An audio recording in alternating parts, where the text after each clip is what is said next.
I'm just so thankful that I work for myself. Are you tired of the daily grind, the weekly grind, having to work a job that you don't like? Are you tired of doing that? Here I am in the middle of the afternoon, right? I'm not at work. I don't have to be, you know. But, there's a time when I used to be, yeah? I used to be racing along in the car with no breakfast, just grabbing an apple, trying to eat it on the way, racing along the motorway to get to work, you know? And what for, really? I would get there and then find that, either a lesson's been cancelled or there's no students for some reason or whatever it is. I remember rushing there, rushing to the, I was working to college at the time, rushing, I think it was about an hour's journey as well. I was working, an hour's journey away, rushing along the motorway, trying to eat an apple at the same time because I'd had no breakfast and I knew I'd be starving, for the next few hours. So, and I'd get there, bursting out of sweat, to find nobody's really that bothered. No students turned up or whatever. And I'm thinking, I remember that was, the beginning of me thinking, what is the point of me doing this? I remember another time, this is time I was a new teacher and I'd just done, marked work. I had stayed up till 11 o'clock at night, travelled an hour the next morning. And then, for a 9 o'clock start, to give the students their work back, I'd been up till 11 o'clock marking work, just trying to get my job done, thinking, oh, these students are going to want to get their work back. These are college students, by the way, and I got there and there were no students. They'd gone away. They'd gone on holiday. It was the end of term. They'd already gone. I'd heard that one had gone to Spain. I'm thinking, you mean to say I stayed up so late at night trying to get all this work done and they're not that bothered about getting their assignments back? Wow, that was another thing that made me start to think. I think, okay, so these things are piling up now, right? Another time at the same college, I was there in the staff room and there was another fellow lecturer, she came in. I didn't realise that she was only hourly paid because she was always there, always there in the staff room, photocopying, preparing lessons. And I said to her, we had a conversation and she said, I'm not supposed to be here. I'm only hourly paid. I'm only paid by the hour, right? And I'm only supposed to be here part-time.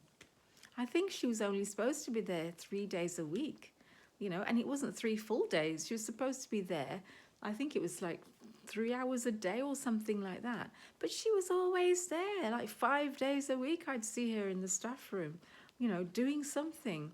And I'm thinking, hourly paid?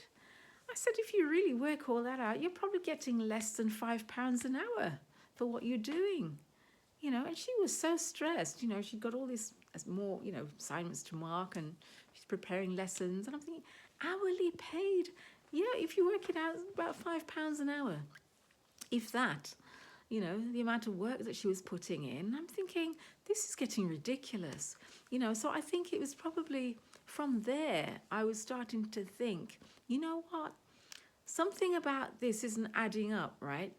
And then a few years later, I left teaching to have children, and then after that, after they'd grown up, I started looking around for work again, and because I'd been out of the job market for a while, been out of the job market, so I thought, okay, let me just have a look around and see, what jobs are available. So I looked around, job centres, went to, online, Indeed, UK online, have a look at jobs. And, I thought, there's not much of a salary for this one, nor that one.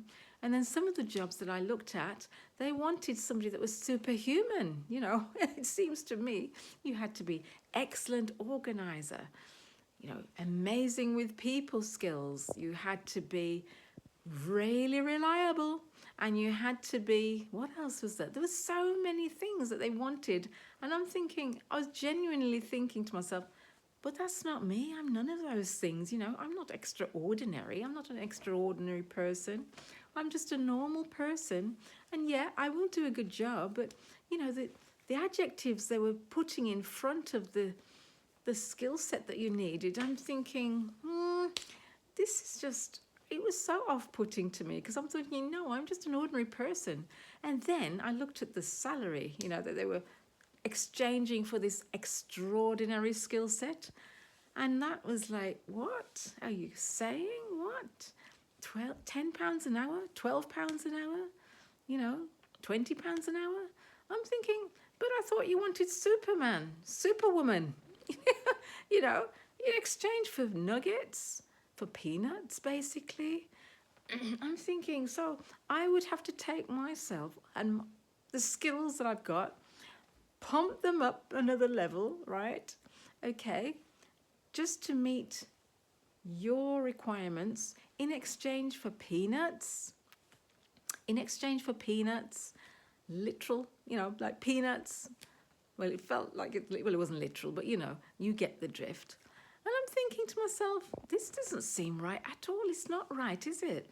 They want to take blood from people, and on top of that extraordinary skill set, you often have to do the work of two people because one person leaves the job because they're so stressed out or whatever it is. They look for another job, they find another job, and they're so stressed out, they leave the job, and then you're left having to do the work of two people with one peanut salary. I'm thinking, this is crazy to me. It is absolutely crazy. And then you have to deal with all the office gossip. You've got to deal with, if it is an office you're working in, you have to deal with, if you're not getting on with other members of staff, if you're not getting on with anybody, like you said, you could be pulled up, in a meeting, you could be called, you're subject to complaints from other staff or whatever it is, it's just crazy situation, and then you have to ask to go to the toilet basically in some cases, and here you are, a grown person paying a mortgage probably with 2 or 3 kids or even more, yeah, or even if you don't have kids, you're grown up and having to subject yourself to these micromanagement, to being micromanaged like that. And I'm thinking, wait, what's something really not adding up here? Why do we subject ourselves to that? Yes, we have the mortgage to pay. Yes, we have bills to pay. But surely there must be another way. Yeah, that's what I was thinking. There must be another way. I'd be a fool to, sort of come out of a job. I have had some strange jobs. When I was much younger, I think I was sort of barely in my 20s actually, just got into my 20s. I remember looking for this work, and it was I think it was for a charity actually, but it was quite a strange thing. I was having to make phone calls and just ask if, I can't even remember the exact details, but I think it was something for charity they were doing, and I can't remember the details of it now, it's so long ago. But the manager there was very strange indeed. There was only myself and another Asian girl, an Asian girl left working there because everybody had left. And I thought, okay, it's a job, let's go for it. Bearing in mind I was just early 20s. So I went for this job, and there was an Asian girl there, and we were both good workers. We would get on the phone and do our job and whatever, even though, somebody from a nearby office warned me about this manager, saying that he's actually crazy and everybody's left. There's such a high turnover of staff. And I thought, well, I'll just give it a try and see what happens. So I did, and we were there, and we got there on time. Me and this girl, we were quite friendly, got on really well, and we had fun, but we did work. We got on with our jobs. We'd bang on 9 o'clock, and we would end, I think it was 9 till 1 actually. It was a part-time job, so we would be working through constantly from 9 till 1, and then we'd finish. Well, anyway, I think it was the following day,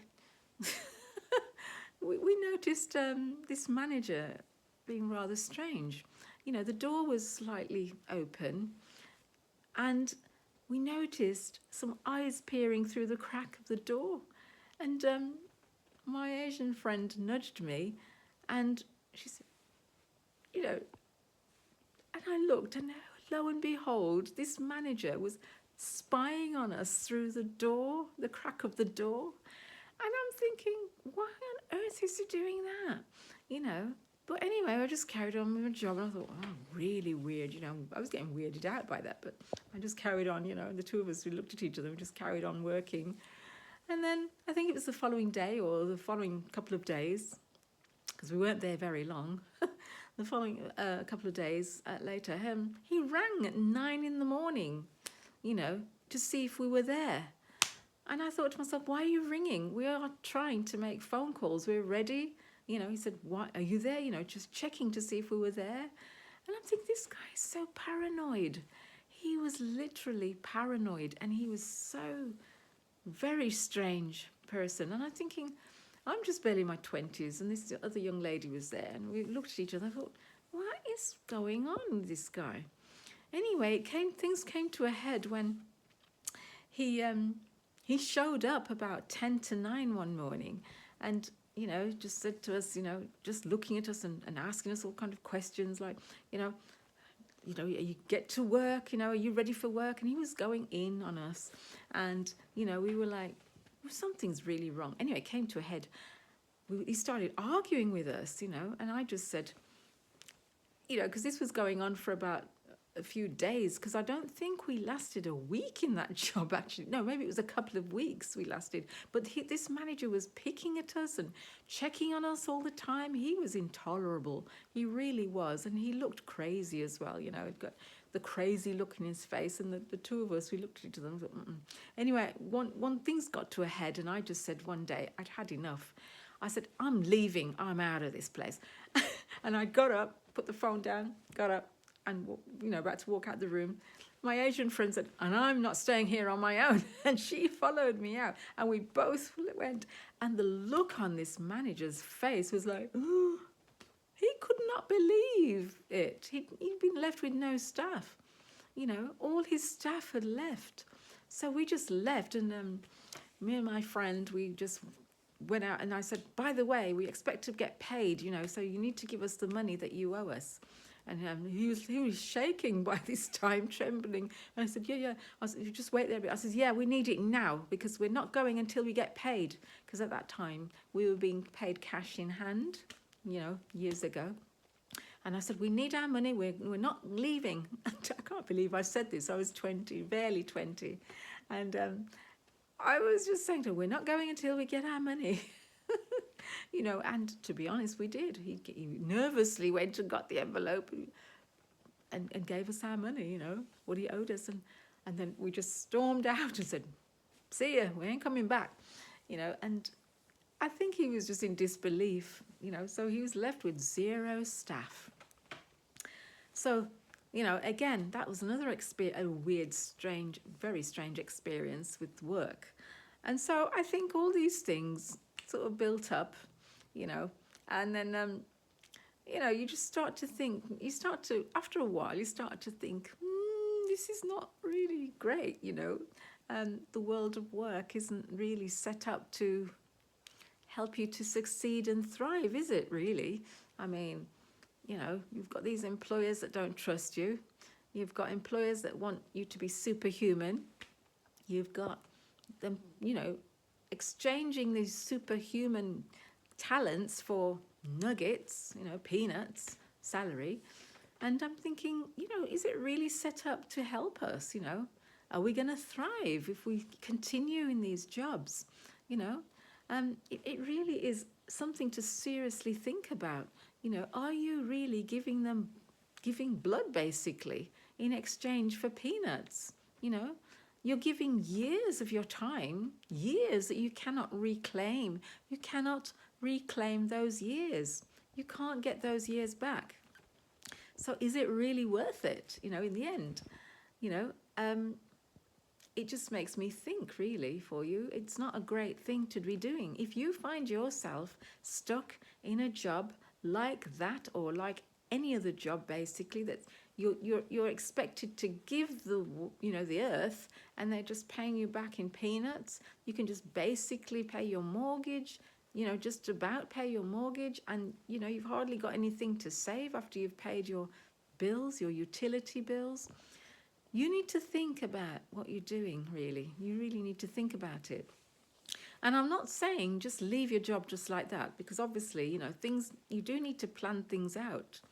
You really need to plan things out, because obviously you still have the bills to pay. But you need to be thinking, is this for me? Is this job for me? Really? Am I meant to be treated like this?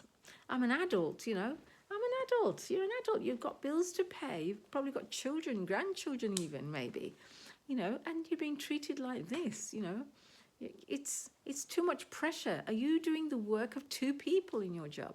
Are you the subject of a complaint by one of your colleagues? You have to go through all these meetings. Why put yourself through that? So yeah, I got to the point where I was thinking, you know what?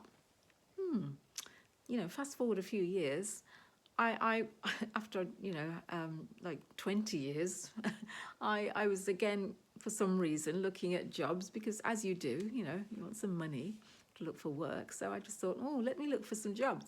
So again, I saw these job descriptions. You need to be super efficient. You need to be extremely reliable. You need to be an excellent people person. You need to have amazing people skills. You need to be a great team player. And then again, check the salary. Disappointment. I thought, what? They want all this. They want me to give all of this effort, all of my blood, basically, my time, in exchange for peanuts. Wow. I can't fall for that. And to be honest, I genuinely felt that's just not me. That's how I genuinely felt. It's not me. Every job I looked at almost wanted a superhuman. And I'm thinking, that's just not me. It's not me. I'm not superhuman. I work hard, and I'm very loyal. I'm very committed to what I do. But when you put it on paper like that, it's like they're expecting the world, they're expecting the earth for peanuts, right? And I'm thinking, no. So you know what I did? I went on a course, right? Went on a massage course. And I thought to myself, I'm not going to be working for a salon, because it'll be the same thing, right? I can't do that. I'm just not going to, you've got to be this, you've got to be that, you've got to do this, you've got to do that. You can, only have lunch break at a certain time. You've got to be there 9 o'clock, and if you're, not there, if you're late, you're stressing yourself out to get there. Oh, and if you get there 9:05, oh, it's a problem, right? I thought, I can't be doing that. It's just too much, right? And this whole thing is set up to stress us all out, isn't it? So I thought, I am going to, when I finish this course, I am going to set up my own business, right? I had no clue how to do that. Nobody in my family had really set up a business before. I had no experience of it. So I'm thinking it's totally new, but I ain't no superhuman person, right? I can't fit these job descriptions, right? At least if I'm working for myself, I can set my own standards, right? And I can work hard for myself, So I thought, oh, I'll do that. So I did that, and yeah, enjoyed the course, by the way. I really did enjoy the course. It was amazing. And I did seek advice. Usually if you want to set up a business, there are usually some business advisors in your area if you seek them out. The college might be able to help you if you, well, in the UK anyway, we have people who help with enterprise, and they can put you in touch with people who can help you to set up a business. And that's what I did, and it was amazing. I found it so helpful. It was amazing, and the help was incredible. And so I with support, I managed to set up my business, and I even got my own room, my own little salon, and of course I had the skills from the course, and I thought, you know what, I'm going to develop my skills. So I did, and here I am now. I've got my own little business, my own clients, happy, love what I do. I have the freedom now. You know, I mean, here I am. It's a Tuesday.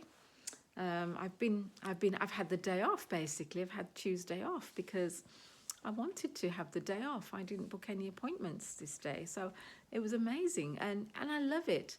And it's just wonderful to be able to not have to rush for 9 o'clock, because I can start my clients if I want to. I can start working at 11 if I want, or later if I want to, or I can start at 9 a.m., 8:30, whatever. If I want to finish by 2, I can start at 8:30, finish by 2. If I want to just do 2 hours that day, I can try and do that, you know, but pretty often it's quite full.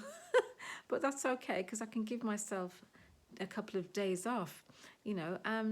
But I love it because if I want to start at 9, I can do. If I want to start later, I can do, you know. So I make sure I get my rest. It's just the freedom. It's the freedom for me that I have, that I love, love, love. And now here I am trying to do a YouTube channel for you guys, to encourage you. If you were in a situation like I was in, you know, you can do it. I had no experience, nothing of the sort. I'm not a big business person. I'm just an ordinary person who went to college, developed some skills. When I say college, I'm talking further education college, not university. I've been to university. I used to work as a lecturer, teacher. I came out of that and decided, you know, to go into massage therapy, which is more relaxing. And it's wonderful because I can help people to relax, you know, relieve tension, pain. It's just a lovely work to do. It's a wonderful work. And so I'm encouraging you, you know, if you're in that situation, you need to come out of it, or plan to come out of it now, because the stress is not good. Your body holds on to stress. It's not good for you. So yeah, the freedom is amazing. To have the freedom is wonderful, you know. So yeah, just don't prolong it. Plan and see how you can, you know, change the situation. I hope you managed to. Now, comment below if this video has been useful to you. I hope it has, and I'll see you in the next video.